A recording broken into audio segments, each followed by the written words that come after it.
Linas Kleiza. Dažniausiai vartojama pavardė kol kas šio vakaro rungtynėse. Jonas po didžiosios pertraukos 7 klaidos. Lietuvos rinktinės statistinėme protokole kol kas labai geras Donato Motiejūno perdėjimas Jonui Valančiūnui. Ir kaip norėtųsi matyti tokių epizodų daugiau. 62-53.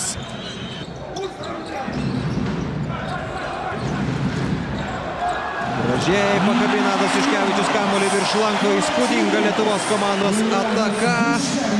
Ir štai toks jos.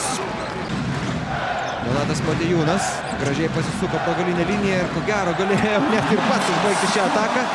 Jonas Valančiūnas įsisiautėjo. Išvada, kad Suomija atrodo rimčiau ir kiečiau. Jonas Valančiūnas per 3 varžovus, 2 taškai yra įskaitomi ir pražanga. Vis dėlto įsibėgėja Jonas Valančiūnas.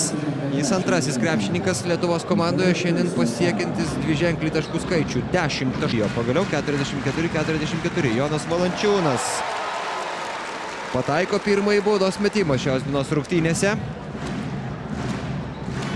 76-69. Ir antrasis baudos metimas taip pat taiklus.